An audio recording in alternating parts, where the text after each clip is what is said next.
Party పేరు బడికి తెలియటం లేదు, మా బామ్మ పెట్టి నా పేరు బయటికి తెలియటం లేదు. అవునన్న గారు, మన పార్టీ ఉన్నట్టు మన హౌస్ ఓనర్కే తెలియట్లేదు. ఏంటి ఇంతమంది గుంపు కూడారు, ఇంట్లో ఎవరైనా పోయారని అడిగాడు. ఎలాగైనా ఫేమస్ అవ్వాలన్న గారు. నాదొక ఆలోచన అన్నగారు. సుమా క్యాష్ ప్రోగ్రామ్ లో గానీ, బిగ్ బాస్ లో కంటెస్టెంట్ గా గానీ చేరిపోయి అనుకోండి, టీవీ వల్ల బాగా రీచ్ ఉంటుందిగా. పక్కోడి ఛానల్ కి మనం ఎందుకు అన్నగారు వెళ్ళడం? మనమే ఓ ఛానల్ పెడితే పోలా? టీవీ ఛానల్ ఎంత ఖర్చు అవుతుందో తెలుసా? అనుకోగానే మొదలు పెట్టడానికి ఇదేమన్నా యూట్యూబ్ ఛానల్? అది మొదలెట్టడానికి ఎంత ఖర్చు అవుతుంది? దానికి అసలు ఖర్చే ఉండదు అన్నగారు. ఒక ఈమెయిల్ ఐడి ఉంటే సరిపోతుంది. మరి ఎందుకు ఆలస్యం? 10,000 ఛానల్ మొదలెడదాం. అన్నగారు 10 లక్షల ఛానల్స్ కూడా స్టార్ట్ చేయొచ్చు, కానీ కంటెంట్ కావాలి. కంటెంట్ కంటెంటే కదా. టికెట్ ధర తగ్గించమని ధర్నా చేద్దాం. అది ఆపడానికి వచ్చిన సెలబ్రిటీస్ తో ఇంటర్వ్యూ చేద్దాం. ఎలా ఉంది? అదిరిపోవాలా? ఈ పోరాటాలు అవి ఇవి చేస్తే వైరల్ అవ్వలేం అన్నగారు. గొడవలు, అల్లర్లు అవి మన కంటెంట్. ఒక విగ్రహాన్ని ఇనాగ్రేట్ చేయకుండా ఆర్కే బీచ్ దగ్గర కవర్ చేసి ఉంచారు కదా. వాట్ విగ్రహం మ్యాన్? అది ఎవరి విగ్రహం ఎవరికి తెలుసురా? ఆ విగ్రహాన్ని ఓపెన్ చేయమని ఒక పోరాటం చేద్దాం. ఆ పోరాటం అల్లర్లుగా మారి దొమ్మి అవ్వాలి. అల్లర్లు చేస్తే మనకేంటి అన్నగారు? ట్రెండింగ్ అనేది సీసా గేమ్ లాంటిది. పైనున్నోడిని పట్టుబట్టి మరీ ఎవడైతే కిందకి దింపుతాడో వాడే మళ్ళీ పైకొస్తాడు. ఇవాళ ఏపీ పోలీసులో టాప్ ట్రెండింగ్ లో ఉన్నవాడు inspector Vijay Prakash. AP police trend అయిన ప్రతిసారి దాని వెనకున్న కారణం విజయ్ ప్రకాష్. మనం చేసే ఈ పోరాటం వల్ల వాడికి బ్యాడ్ నేమ్ వచ్చేయాలి. ఈ పోరాటంలో మనం వాడి పేరు చెడగొడితేనే మన పేరు మారుమోగేది. వాడు విలన్ అయితే మీరు హీరో అయినట్టే.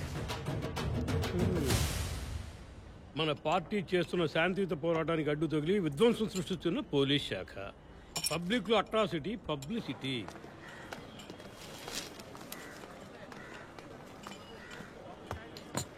వాతావరణ సూచనలు ఏంటి? రేపు పెద్ద వాన కురవబోతుంది, ఉరుములు మెరుపులతో. ఎక్కడ కురవబోతుంది? టవర్ జంక్షన్ దగ్గర ఉన్న విగ్రహం ముందర. చూడవయ్యా, కొత్త పార్టీ, తక్కువ బడ్జెటే కానీ పోరాటం అద్దిరిపోవాలి. పక్కాగా ఫినిష్ చేద్దాం అన్న. పోరాటానికి వచ్చేవాళ్ళు పవర్ఫుల్ గా ఉండాలా. అలాగని పోయినసార్లా మరీ మోసగాళ్ళని తెంచబోకురా. వాళ్ళని పోరాటం చేయమంటే పారేసుకొని మొహాన్ని వస్తున్నారు. పోలీసుని రెచ్చగొట్టడం ఆసామాసి విషయం కాదు. పోరాటం చేయడానికి మన దగ్గర మనుషులు ఉన్నారు, కానీ ఆయన రెచ్చగొట్టడానికి ఒక మనిషి కావాలి. మన కుర్రాడే ఫిలిప్స్ అని బాగా రెచ్చగొడతాడు. వీడా దొమ్మి చేసే మొఖం ఈడితే. నీ మొహం కూడా గుడ్డమడి చేరుపుల కాలం ఉంది. మూసుకొచ్చి అల్క పలక పెట్ట పక్క అన్న చేసేద్దాం అన్న. మీరు ఎప్పుడు ఎక్కడికి రావాలో చెప్పేసేయండి, వచ్చేస్తాను. నన్నే ఈ బొడ్డనాకుడు భలే రెచ్చగొట్టాడే. ఆయన పేరేం చెప్పారు? విజయ్ ప్రకాష్. విజయ్ ప్రకాష్.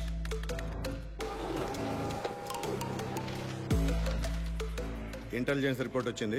ఎంఎంకే పార్టీ వాళ్ళు 500 మంది గుమ్ము కూడుతున్నారంట.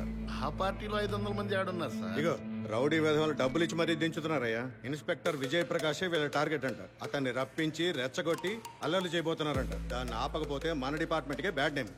వాళ్ళ మీద చేయి చేసుకోకండి. స్మూత్ గా మాట్లాడి వాళ్ళని అక్కడి నుంచి పంపించేయండి. మరీ ముఖ్యంగా విజయ్ ప్రకాష్ అక్కడికి వెళ్ళనే కూడదు. Okay sir. విగ్రహానికి కాదురా, మా ఆత్మ గౌరవానికి, మా పౌరుషానికి, ఈ తెలుగు జాతికే ముసుగేస్తారు కదరా. అసలు అది ఎవరి విగ్రహం తెలుసా మీకు? చూస్తే ఏం కనిపిస్తుంది? ఇప్పు చూపిస్తారు కదా కనిపించేది. చూడండి, నేను కాబట్టి పొలైట్ గా మాట్లాడుతున్నాను. అసలు నువ్వెందుకు మాట్లాడుతున్నావు? ఇన్స్పెక్టర్ రమ్మను. చూడండి, ఇన్స్పెక్టర్ రావటం కుదరదు. ఇక్కడ నాకే పవర్. పెద్ద పవర్ బ్యాంక్ రా, ఫోన్కి ఛార్జింగ్ పెట్టుకుంటాం. వీడికి చెప్తే అర్థం కాదు.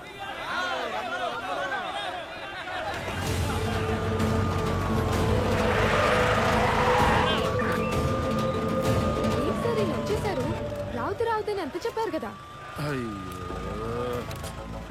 ఉండమ్మా, ఈ బాబాయ్ మాట వినవా? నువ్వు రావద్దని చెప్పానుగా. నువ్వు దిగితే సిచ్యుయేషన్ అవుట్ ఆఫ్ కంట్రోల్ అవుతుంది. ప్రెస్ వాళ్ళు కూడా వచ్చారు. వెళ్ళిపో విజయ్. ప్రెస్ వాళ్ళందరూ వచ్చేసారా బాబాయ్? ఆల్ ఇండియా ఛానల్ నుంచి లోకల్ యూట్యూబ్ ఛానల్ వరకు అందరూ వచ్చారు. అనవసరంగా పేరు చెడగొట్టుకోకు. పేరు చెడగొట్టుకోవడం కాదు బాబాయ్, ఆపర్చునిటీ. పేరు హెడ్లైన్స్ కి ఎక్కేలా ఎంట్రీ.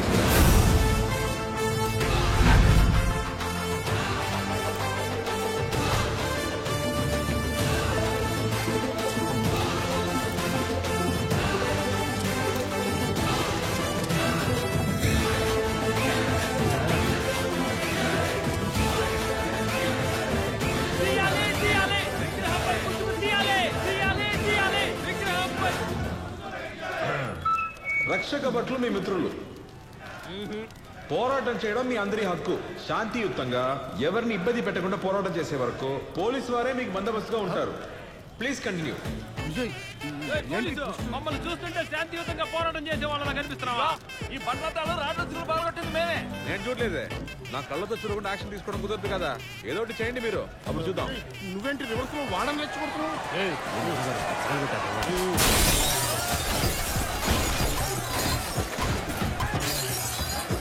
ఏం జాను, ఈ మధ్య మన గురించి రాయట్లేదంటే? ఏంట్రాడు పోరాటం ఆపకుండా పులిహార కలుపుతున్నాడు. విజయ్, బస్సులు కూడా పగలగొడుతున్నారబ్బా. ఇది కూడా సెటప్. విజయ్, ఏదో ఒకటి చెయ్యబ్బా. మీరు ఎన్ని అల్లర్లు చేసి ఆయాసపడ్డా, నష్టపోయిన ప్రజలు ఎవరైనా వచ్చి పోలీస్ డిపార్ట్మెంట్ కి కంప్లైంట్ ఇచ్చే వరకు మేము ఏ యాక్షన్ తీసుకోలేము. మా చేతులు కట్టిపడవేశాయి. కానీ పోలీస్ వారి గౌరవానికి భంగం కలిగించే ఏమైనా చేస్తే కోపం నా కంట్రోల్ దాటిపోతుంది. ఇక మీ ఇష్టం. మీ ఇష్టం ఉంటే వాళ్ళు రెచ్చిపోతారు.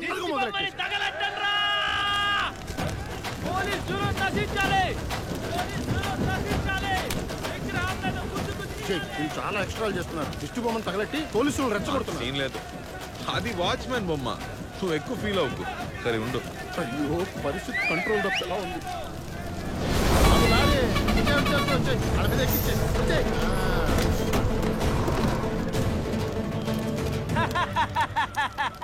సునామీ వచ్చినా అందులో మేము స్విమ్మింగ్ చేస్తాం. ఈ రకం నీళ్ళ వారి వేసుకొచ్చి మా అందరినీ చల్లా చెదరు చేస్తారట. మేమంతా ఆరని అగ్ని పర్వతం లాంటి వాళ్ళం. మా అన్నగారి కోసం అగ్నికి ఆహుతవుతాను. ఆ మాత్రం స్నానం చేయలేనా?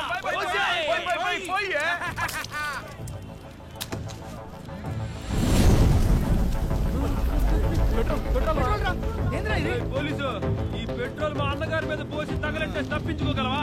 ఈజీగా దిష్టి బొమ్మని తగలెట్టపోయి తన్నే తగలెట్టుకున్నాడని కేసు క్లోజ్ చేస్తా. ఏం బాబాయ్? క్లోజ్ చేస్తే పోలా? ఇక్కడ ఎవడో ఆరని అగ్ని పర్వతాన్ని కూసాడా? ఎవరు రాదు. అన్నగారి కోసం అగ్నిలో ఆవుతవుతాడు. ఎవర్రా సునామీలో స్విమ్మింగ్ చేస్తాను? మాస్టారు, ఈ సీసా గేమ్ అనేది చిన్నపిల్లలు ఆడుకునే ఆట. నీకు ఎక్స్పీరియన్స్ సరిపోదు. ఏ అన్నగారితో స్టిల్ తీయండి రా.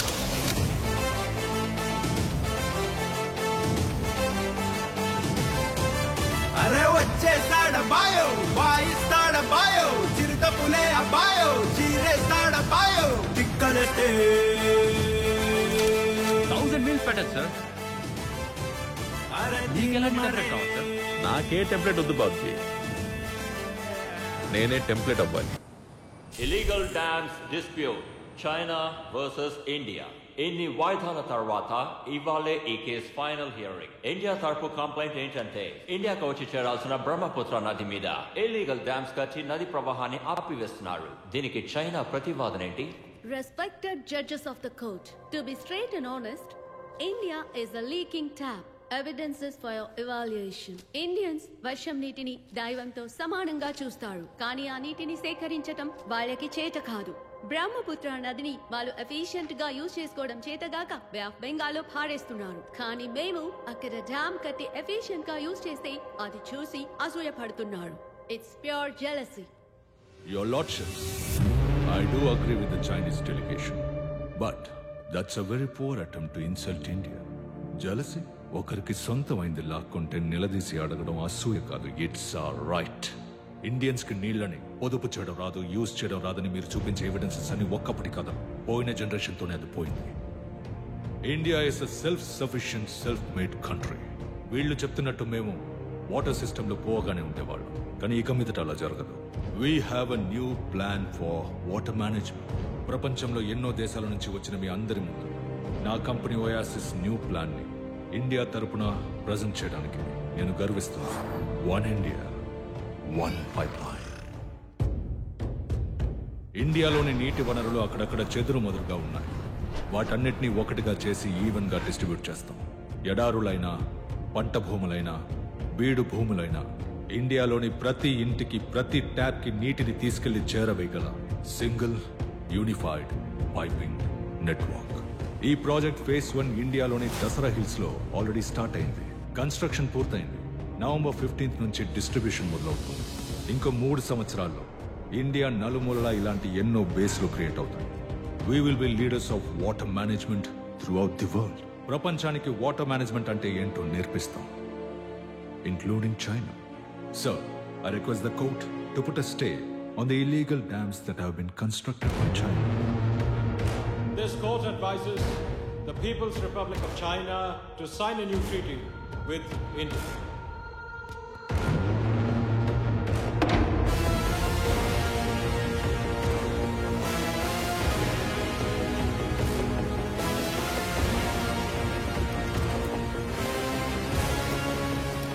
నోట్లో వేలేసుకుని చీక్కుంటూ వెళ్ళమని చైనాని ఇంటికి పంపించేశాం. We won the case. And one more thing. ఇండియాని నా కంపెనీ ఓయాసిస్ రిప్రజెంట్ చేయడం నాకు గర్వంగా ఉంది. ప్రతి ఇండియన్ తలుచుకుని గర్వపడేటువంటి ఒక పథకాన్ని ఇక్కడ ప్రజెంట్ చేశాం.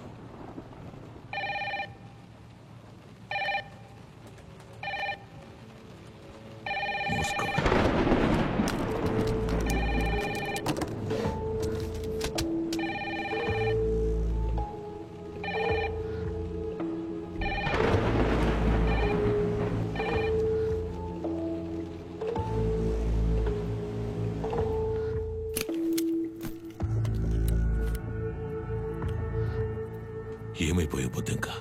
ఎన్ని రోజులు ఎక్కడికి వెళ్ళిపోయావు? రోజులు కాదు హెక్టే, 28 సంవత్సరాలు అయింది. రాథోర్ గెలిచాడు. ఎన్ని రోజులు ఇండియానే మోసం చేశాడు. ఇప్పుడు ప్రపంచాన్ని మోసం చేస్తున్నాడు. ప్రపంచానికి one India one pipe line అనేది ఒక వాటర్ డిస్ట్రిబ్యూషన్ నెట్వర్క్. కానీ నిజానికి ఇది మనకి వాటర్ ని కంట్రోల్ చేసే నెట్వర్క్. Absolute total control. కప్ప నీటిలో పడినప్పుడు, వేడి పెంచుతున్నప్పుడు తను ఉడుకుతోందో ఉరుకుతోందో కనిపెట్టలేక ఈదుతూ ఉంటుంది. సడన్ గా ఒకరోజు టపీమని చేస్తుంది. మన జనం కూడా అలాంటి వాళ్లే. ఈ one India one pipe line పెద్ద ప్రమాదం అని తెలుసుకోలేకపోతున్నారు. ఆ రాథోడ్ని సేవియర్ అనుకుంటున్నారు. కంప్లీట్ సిస్టమ్ రాథోడ్ కంట్రోల్లో ఉంది. వాటర్ ఇస్ బ్లూ గోల్డ్ అని అంటారు, కానీ ఇప్పుడు అది గోల్డ్ కాదు. అక్కడక్కడ చిన్న చిన్నవిగా చెరువులు ప్రవాహాలుగా స్కాటర్డ్ గా ఉన్నాయి. వాటిని మనం పైప్ లైన్ నెట్వర్క్ కి తీసుకొస్తాం. అప్పుడు ఎవరికి ఎంత నీళ్ళు ఇవ్వాలో మనమే డిసైడ్ చేస్తాం. వాటర్ ని గోల్డ్ చేయడం ఎలా అని చూస్తున్నారా? Water metre. ప్రతి ఇంట్లోనూ ఈవీ మీటర్ లాగా. ఆ మీటరే వాటర్ ని గోల్డ్ గా మారుస్తుంది. అన్ని డోర్లు అన్ని దారులు క్లోజ్ అయ్యాయి. ఇక కోర్టు మాత్రమే పీకలేవు. Everything is already fixed. ఇవన్నీ ఆగాలంటే అతను రావాలి. సర్దార్ రావాలి. నీకు కనిపించాడా? వెతుకుతున్నాను. ఇంకా బతికే ఉంటాడని నమ్ముతున్నాను. సర్దార్ బతికే ఉన్నా తను కోడ్ రెడ్ లేకుండా బయటికి రాడు. కోడ్ రెడ్ ఎక్కడుందో తెలుసు కదా, అది మనం తీసుకురాలేం. తీసుకురావక్కర్లేదు, కొట్టేయాలి. నువ్వు నేను ఆ పని చేయలేవు. దానికి ఒకరు కావాలి. సర్దార్ ఎక్కడున్నాడో నేను కనుక్కుంటాను. నువ్వు ఆ దొంగన పట్టుకో. విజయ్ విజయ్ బాబు విజయ్, నీ గర్ల్ ఫ్రెండ్ షాలు నా మీద కేసు పెట్టింది. ఏం కేసు? లాఠీని కింద తట్టి బండి ఆపే ప్రయత్నం చేసినందుకు, బలమైన ఆయుధం ఉపయోగించి వెళుతున్న వాహనాన్ని ఆపి లంచం తీసుకున్నానని కేసు పెట్టింది. 500 కూడా ఓ లంచమేనా? నా మీద కూడా దొంగతనం కేసు పెట్టిందబ్బా. పోలీసు నా మీద 5 కేసులు పెట్టింది. రేపో మాపో ఒక లాయర్ని పెళ్లి చేసుకుని ఎలా సుఖంగా ఉంటావు చెప్పు. నా గర్ల్ ఫ్రెండ్ అని మీరు ఫిక్స్ అయితే చాలా. మరి తను నువ్వు చెప్తేనే కామ్గా నీ మాట వింటుంది విజయ్. 6 నెలలు సస్పెండ్ చేస్తారు. నీ గర్ల్ ఫ్రెండ్ తో మనిషి అన్నవాడు ఎవడు మాట్లాడలేడు. కానీ నువ్వు మాట్లాడి సాల్వ్ చేయొచ్చు కదా. సరే సరే మాట్లాడతానులే.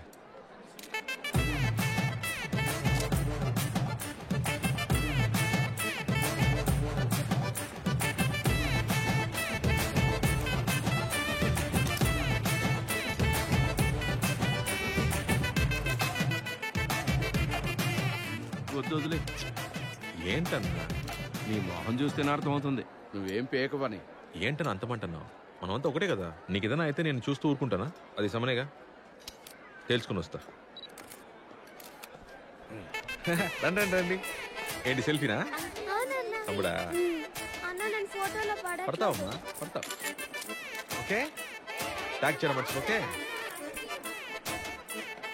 ఫ్యాన్స్. ఇంకేం చెప్పు. మాణిక్యం కేసుని సపోర్ట్ చేయడానికి వచ్చావు కదా, దుబాయ్ ఇక్కడి నుంచి. మాణిక్యం ఏమైంది ఆయనకి? నీకు తెలీదు? తెలీదురా. మన ఇంటి ఫంక్షన్కి వచ్చావు, నీకు వెల్కమ్ చెప్పాలి కదా. బాగా తాగుతావా? వెల్కమ్ చెప్పడానికి వచ్చా. నేను పంపిన సమనే కదా అది.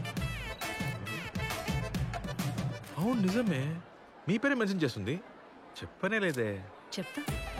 అన్నిటినీ బ్యానర్లు వేసి షో ఆఫ్ చేయడానికి నేనే నీ టైప్ కాదు. శాలిని, అంత మాట అన్నావేంటి? మనకి పబ్లిసిటీ అసలు పడదు. Okay, you such a hipster. ఫిప్స్టర్?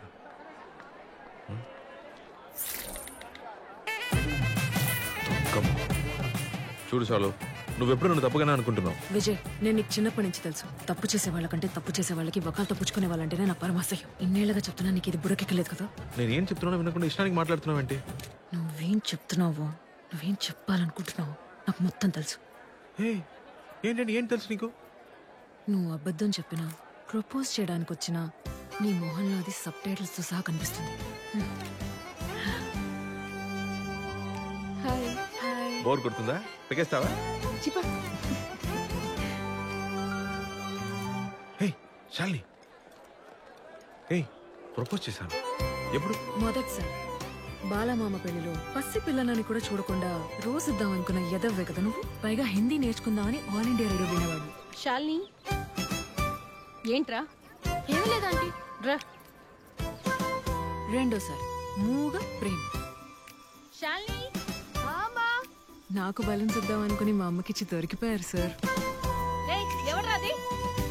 మూడోసారి నువ్వు పోలీస్ ఇంటర్వ్యూకి వెళ్తున్నావు, నేను బార్ ఎగ్జామ్స్కి. 29C బస్, ఎవ్వరూ లేరు. ఆల్మోస్ట్ లవ్ లెటర్ ఇచ్చేబోయి భయంతో వెనక్కి వెళ్ళిపోయావు. ఇదిగో ఇదే మొహమే. చూడు చాలు, మొదటి 2 సార్లు కూడా ఒక లెవెల్కి ఒప్పుకుంటాను. మూడోసారి అయితే ఛాన్సే లేదు. నేనున్న ఎగ్జామ్ నుంచి నేను అసలు పట్టించుకోనే లేదు. శాలిని, మాతోకి గతి గతి గోలియా. ठीक आती है.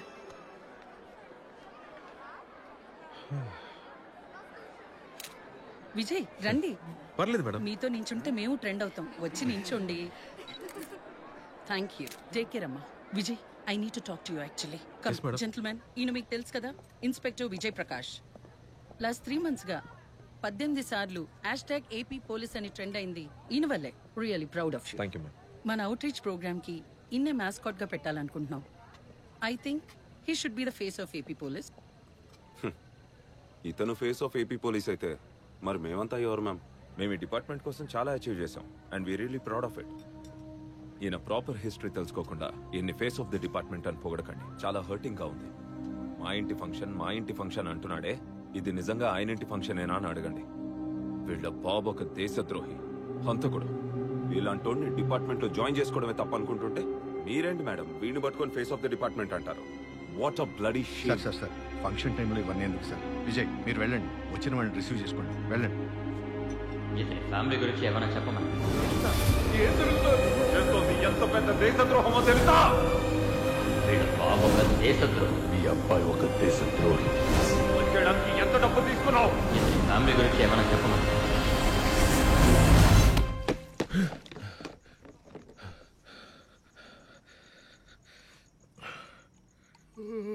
ఇదిగో వేడి కాఫీ.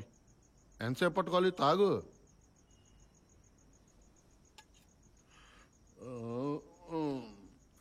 అరే, వాడొక వేస్ట్ బఫూన్ గాడు. నువ్వు వాడి మాటలు పట్టించుకుంటున్నావా? వాడి షర్టుకి స్టార్ ఉంటే వాడేమైనా మెగాస్టారా? వాడు తీసుకున్న లంచంలో 5% లంచం నేను తీసుకొని ఉంటే ఆకాశంలో ఉండే మొత్తం స్టార్స్ ఈ బాబాయ్ షర్ట్ మీదే ఉండే తెలుసా? నీ గర్ల్ ఫ్రెండ్ కి బాబు అయితే ఏమైనా వాగచ్చా? ఆయన ఒకటే మాట్లాడుతున్నాడా? ఊళ్ళో అందరూ మాట్లాడుతున్నారు. మా నాన్న మొహం కూడా నాకు గుర్తులేదు. వాడు చేసిన తప్పుకు అందరూ నన్ను చంపుకు తింటున్నారు. ఆడు పారిపోయి బతికిపోయాడు. కుటుంబం మొత్తం చచ్చిపోయింది. పోతూ వాళ్ళు నన్ను కూడా బాగా. నీకు నేను లేనా? ఏం భవానీ లేదా? నువ్వు ఎన్నిసార్లు ఇలా మధ్యరాత్రిలో లేచినా నీ కోసం నేను అన్నిసార్లు కాఫీ తెచ్చిస్తూనే ఉంటాను. నేనేం మాట్లాడుతుంటే నువ్వే మాట్లాడుతున్నావు. డిపార్ట్మెంట్లో నాకు ఎంత పేరుంది? ఒక బ్లాక్ మార్క్ అయినా ఉందా? లేదు. ఏపీ పోలీస్ చుట్టూలో ట్రెండ్ అయింది ఎవరి వల్ల? అవన్నీ గుర్తురా వీళ్ళకి. డిపార్ట్మెంట్లో చేరినప్పుడు మా నాన్న దేశద్రోహి అని ఒకే ఒక ఫైల్ ఉండేది. నేను ఎన్ని మంచి పనులు చేసి దాని మీద ఎన్ని ఫైల్స్ పెట్టినా కిందున్న ఆ ఒక్క ఫైల్ని తీసి పైన పెట్టి నేను చేసిన మంచినంతా కప్పేస్తున్నారు. నాకంటూ ఒక గుర్తింపు లేకుండా పోయింది బాబాయ్. రే విజయ్, గుర్తింపు కోసం నువ్వు వెతికితే అది నీకు దక్కదు. అదే నిన్ను వెతుక్కుంటూ రావాలి. ఇదంతా నీ వల్లనే అయ్యా. చిన్నప్పటి నుంచి నువ్వు మా నాన్ననే అని చెప్పి పెంచొచ్చు కదా. ఎందుకు బాబాయ్ అని చెప్పావు అసలు? నేను మీ నాన్న అంటే నువ్వు నమ్మొచ్చు, ఊళ్ళో వాళ్ళు నమ్ముతారా? తాగేసి పడుకో. బాబాయ్ అంటేనే నమ్మట్లేదు, బాబు అంటే ఎలా నమ్ముతారు చెప్పు?